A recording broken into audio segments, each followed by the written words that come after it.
There's nothing in here. Anyways. Okay, so I wasn't gonna see this movie. I really wasn't. Because it looked bad. I saw the trailer and I'm like, that looks like shit. I'm not gonna go see it. You know, I had no interest in seeing it. I thought it looked stupid, you know, and even if it looks like funny bad, you know, people were saying like, I'm gonna go see that movie to laugh at it. I'm like, I'd rather watch those movies at home where I can watch it with like my brother or something and we could just make fun of it and talk shit about it. You can't do that in a theater. All you can do is really just sit there, you know, you can't laugh super loud because you'll disturb the people around you. You know, I don't want to do that. So I wasn't gonna see this movie. I had no interest in it, you know, because I thought it looked bad. I mean, and if you've seen the trailer, you probably thought the same thing because it's pretty. You're going to die! You're going to die! Yeah, it's not good. So I wasn't gonna see it, but then I'd heard from a lot of people that it was actually pretty good, and I heard from people from people online, and I also heard from people in my real life saying, "Hey, the movie's actually not bad. It's actually pretty solid. You should go check it out." And I was like, I was a little hesitant because I feel like I've kind of gotten my horror movie fix this year. I've seen a lot of them. You know, I've seen X and Pearl and Black Phone and Barbarian and you know, Scream. I've just seen a ton of horror movies this year, and they're you know some of them are really good. I'm like I've already gotten my fix. I don't need it anymore. But I said, you know what? All right, it's good. I want to go check it out. And this was actually a good movie. I was wrong. Actually, no, I wasn't because that trailer is just horrible. I mean, it just makes this movie look so goofy and stupid and cliche and bad. And in a lot of ways, this movie is very conventional. It borrows a lot from a lot of other movies, you know. I saw a lot of people comparing this to The Ring, but I throughout the movie, I thought more about It Follows, because it's sort of a similar setup, sort of. Um, but let's get into it. If you don't know, this movie it's about a character played by Sosie Bacon. She witnesses something horrible, and because of that, she is cursed by this smiling thing, and yeah, the rest of the movie ensues. She experiences hallucinations, and it messes with her life, and it's not a good deal. First off, Sosie Bacon. This is a trend with horror movies this year, is that the main actor or actress just absolutely carries it, and that's true here too. Sosie Bacon is awesome. The movie basically puts you in her perspective, and she does a great job at just selling the helplessness of the situation. The actual character was a little goofy because, like, she's like, "Why won't you believe me?" And it's like, listen, I get you're trying to get people to help you, but you gotta do a better job of explaining this. You know what I mean? Because the way she explains it to some people is just really not great.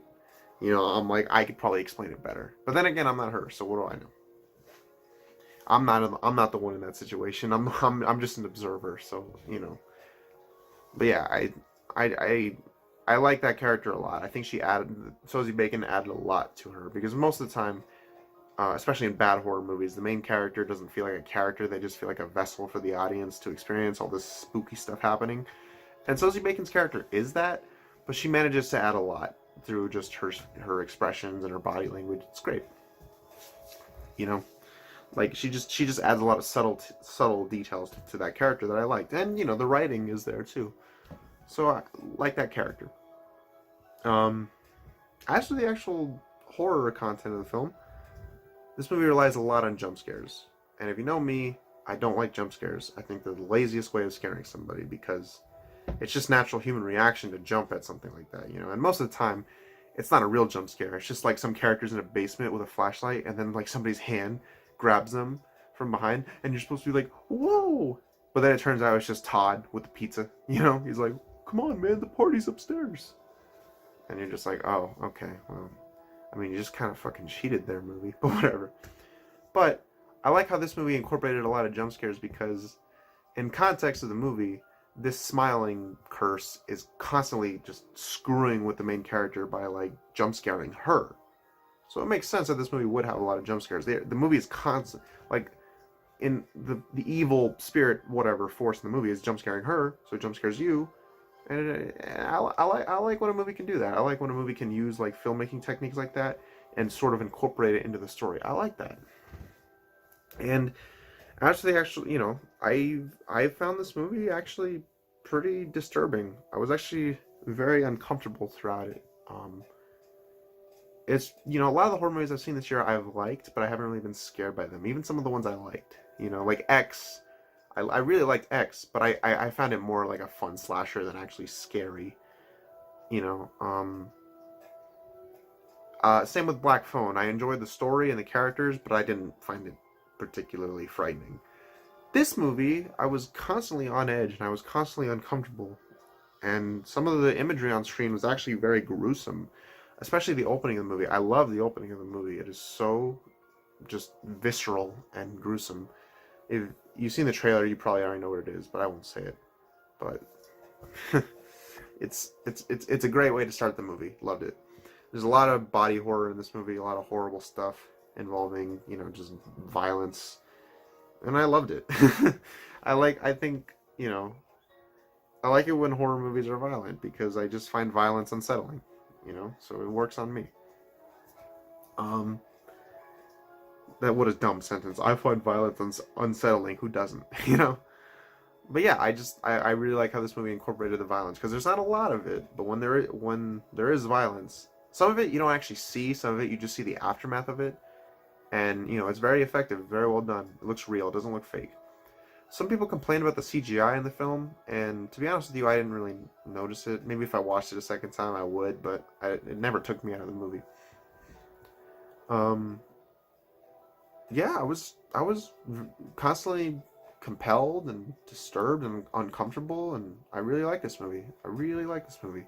Don't love it though. It does have some bad stuff. I want to talk about the music because I liked it, but I don't know if I liked it for the right reasons. The music in this movie is so unapologetically like we are really just a campy horror movie. And I feel like it kind of clashes with the tone because the movie's taking itself very seriously, aside from a few goofy scenes. Like there's one scene where this guy just rips his face off and there's no real reason for it. It's just kind of there just to be frightening. Um, yeah, it just the music in this movie is really like campy and goofy. It's almost something you'd hear in like an 80s slasher movie, like a Friday the 13th movie or something. And I liked it, but I don't know if I was supposed to find it that way. Maybe it was supposed to actually get me into the movie, but I don't know. I found it kind of funny, but I liked it. I'm not gonna count it. I'm not gonna hold it against the movie. I'm just saying it kind of clashed with the tone a little bit, but I liked it. Whatever. I enjoyed the music. Um, let's talk about the ending. So some people don't like the ending in this movie. Um, and if you've seen the movie, no spoilers, but it does feel like an ending you've seen plenty of times in this movie. Um, in this kind of movie, I mean. And do I wish this movie had the actual? Yeah, I'm sorry. I gotta get into spoilers. I can't just dance around this. Spoilers. If you don't want Smile spoiled for you, leave. Okay. So the end of the movie, the villain kills our main character, possesses her, has her kill herself by lighting herself on fire, thus possessing that character's ex-boyfriend. And, like I said, you've seen this kind of ending plenty of times in many other movies. Um, and on one hand, I'm glad this movie didn't have a happy ending because a lot of horror movies have a happy ending where the main character gets away and it leaves you going home satisfied. And I felt like this movie, it didn't. This movie had a very like tragic tone to it, so I felt like a happy ending could have kind of went against that. So I was actually happy the movie had a downer ending. And I didn't find the ending to be cheesy or goofy or anything, but I kind of was like, yeah, they could have done it in a more creative way. It just felt like very safe. It kind of felt like, yeah, I've seen this exact same ending. It didn't really do anything new. I'm fine with the ending on paper. Just the way they did it was just a little, I don't want to say cliche, but just a little conventional. Not a terrible ending.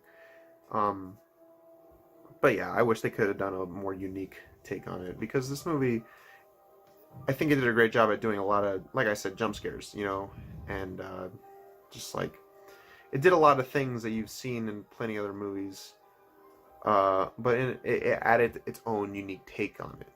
So it didn't just feel like an amalgamation of, is that a word? It didn't just feel like a combination of a bunch of other horror movie stuff. Even though it was, it also felt like its own unique thing, which I admire. I admire when you're able to do something you've seen 100 times, but you still feel like you're seeing something creative and unique. I like that, and this movie did that. It just didn't feel that in the ending. I just felt like, oh, that's pretty typical. Um, to me, it just felt like a setup for a sequel. To be honest with you, it just felt like a setup for a franchise. Um, so maybe I don't know. I don't know. It wasn't a terrible ending, but you know, I wish they could have done something new. Okay. I've already spoiled it. But yeah, I like this movie. I don't think it's great. I don't think it's the best horror movie I've seen this year. But for what it was, I had a good time. I was uncomfortable. I was disturbed. I was compelled. I was never bored. It's a little too long, just a little bit. You know, I think the pacing could have been a little better. There were some scenes where I felt like they didn't even need to be there, like some of the hallucination stuff. Like you know, I feel like you know they were well done scenes, but you probably could have taken them out of the movie and they probably wouldn't have changed much. Uh, and yeah, that trailer. Wow. Just whoever made that trailer, come on, what are you doing? But yeah, Smile. It's a good movie. I think I enjoyed it. I think it's good. Um, and another thing, I like when horror movies have a really well. I like when they have a a disturbing ending or a happy ending. It doesn't matter. I like it when horror movies have really upbeat music in the credits. I don't know why. A lot of people share that opinion with me. I've seen a lot of people online say they like that too. A lot of movies this year have done that, whether it's like a happy ending or a sad, horrible ending. Like horror movies these days just love to play upbeat music in the credits. X did it, Barbarian did it, House that Jack Built did it, and this movie does it. And I don't know why, but I like that. I don't know. Hereditary does it. I don't know why, but I enjoy that. It's just very endearing to me. But yeah, Smile. It was pretty good. Scale of 1 to 10. I'm like a light 6, low 7.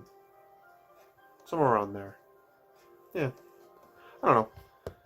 Doesn't matter. It's just a number. Anyways, bye bye.